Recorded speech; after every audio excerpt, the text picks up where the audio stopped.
Hello everyone, welcome to our digital library. आज हम second year का जो सब्जेक्ट है रस शास्त्र, उसके पेपर 1 में पार्ट 3 में महारस टॉपिक दिया हुआ है, उसको कवर करेंगे। तो सबसे पहले आप जानते हैं कि महारस 8 बताए गए हैं। अभ्रक वैक्रांत माक्षिक विमल अदृश शस्यम चपलु रसक शेति ज्ञातवा अष्टो संग्रह रसान। अभ्रक वैक्रांत माक्षिक विमल अदृश सस्क्यम चपल और रशक, ये 8 महारस बताए गए हैं। तो इसमें से हम पहला जो दिया हुआ है अभ्रक, उसको कवर करेंगे। उसके बारे में सारे इंपॉर्टेंट पॉइंट्स, पर्याय, ग्रास स्वरूप, भेद, शोधन, मारण, योग, मात्रा, जितने भी पॉइंट्स एग्जाम के लिए इंपॉर्टेंट है इस वीडियो से आपके कवर हो जाएंगे। साथ ही मैं बता दूं कि आपको रस शास्त्र जितने भी सेकेंड ईयर के सब्जेक्ट्स है, चरक वगैरह, उसके बहुत से मेन टॉपिक्स हम कवर कर चुके हैं। तो आप आर डिजिटल लाइब्रेरी में प्लेलिस्ट में जाकर सब्जेक्ट वाइज उनको कवर कर सकते हैं। लेट्स स्टार्ट अभ्रक। अभ्रक, जिसको इंग्लिश में माइका बोला जाता है, इसके बहुत सारे पर्याय बताए गए हैं, जिसमें से हम कह सकते हैं कि आकाश के जितने भी पर्याय हैं वो अभ्रक के हो सकते हैं। गगन, भ्रंग, खा, व्योम, वज्र, घन, गिरीश, आकाश, अंबर, मेघ, अंतरिक्ष, गौरी, तेज, ये सब पर्याय अभ्रक के होते हैं। अकरेंस यानी कि उत्पत्ति स्थान क्या होता है? तो India is the leading producer of sheet mica.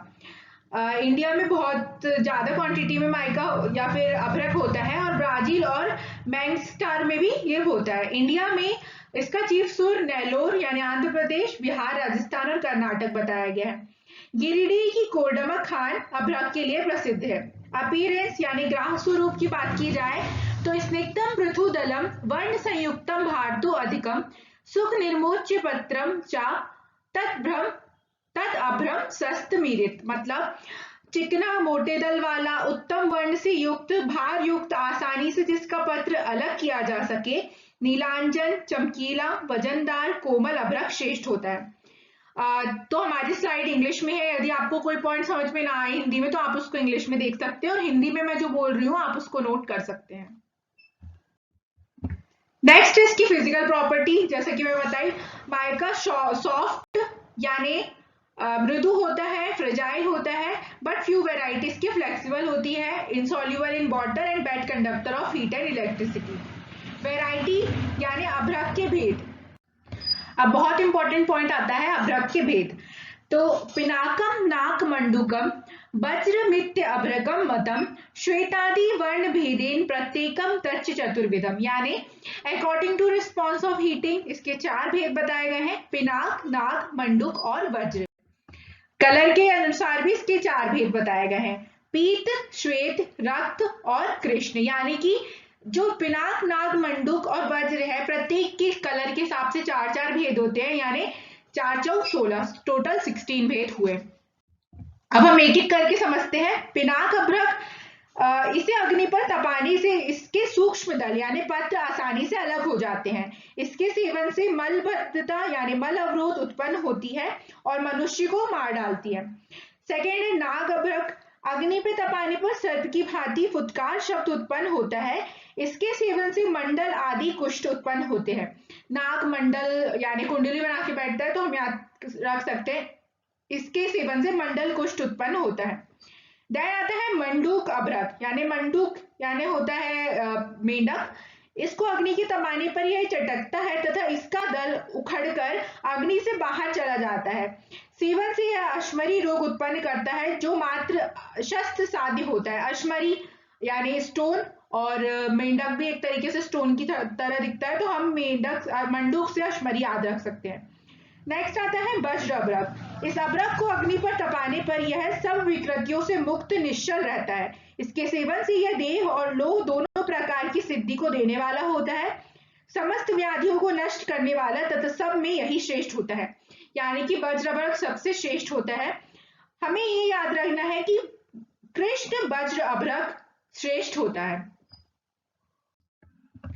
According to modern science, mica is classified into 2 main types, chemical classification and geological classification. तो केमिकल क्लासिफिकेशन में फेरोमैग्नीशियम माइका और एल्कलाइन माइका, और जियोलॉजिकल क्लासिफिकेशन में बायोटाइट, लिपिडोलाइट, फॉलिकोलाइट, म्यूकोबाइट और पार्गोनाइट। Next main point आता है purification of अभ्रक, मतलब अभ्रक का शोधन कैसे करेंगे।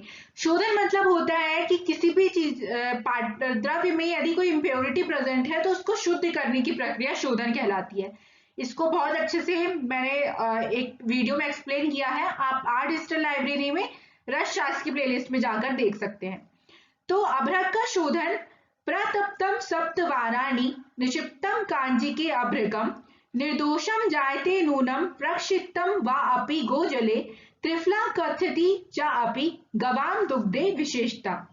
रसरत्न समुच्चय में अध्याय 2 के 16वें श्लोक में कहा गया है कि कृष्ण वज्र अभ्रक को अग्नि में तपा कर कांजी, गोमूत्र, त्रिफला क्वाथ, बद्रीपत्र या शाल का क्वाथ या दो दुग्ध इनमें से किसी भी एक द्रव्य में 7 बार बुझा लेने से अभ्रक शुद्ध हो जाता है।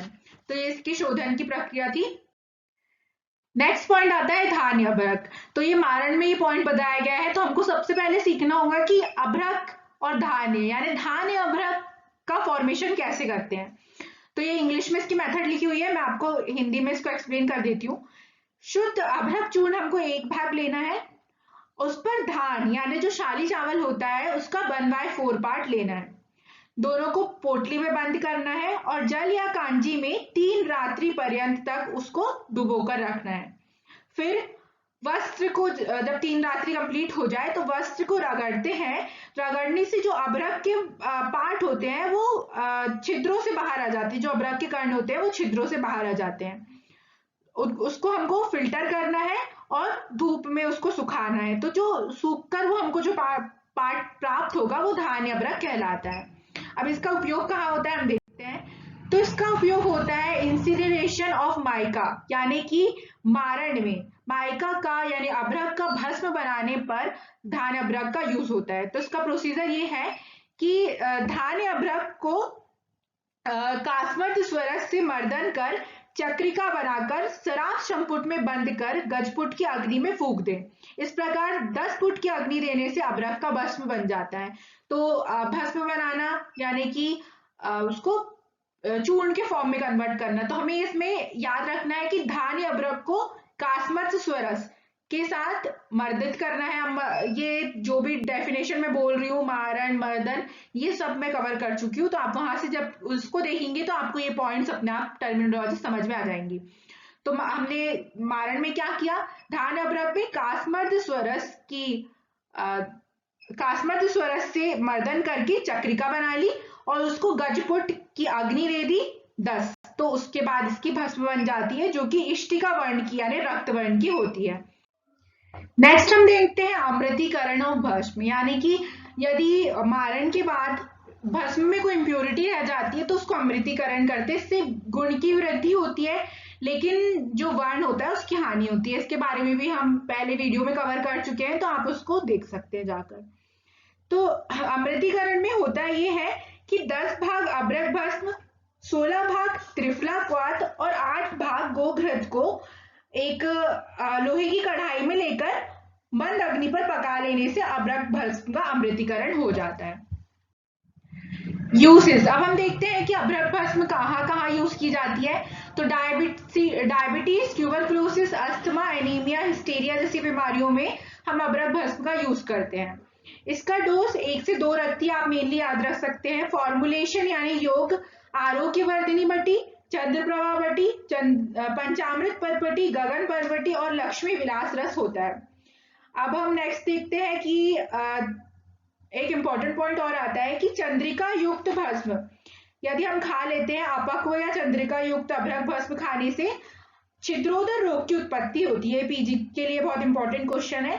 साथ ही साथ अशुद्ध या अपक्व अभ्रक के सेवन से यदि उसका दोष निवारण करना है, हमको ठीक करना है, तो उमा फल के बीज यानी अलसी के बीज को जल में पीसकर 3 दिन तक सेवन करने से अशुद्ध एवं अपक्व अभ्रक भस्म के सेवन से उत्पन्न दोष का निवारण हो जाता है। तो ये था हमारा अभ्रक।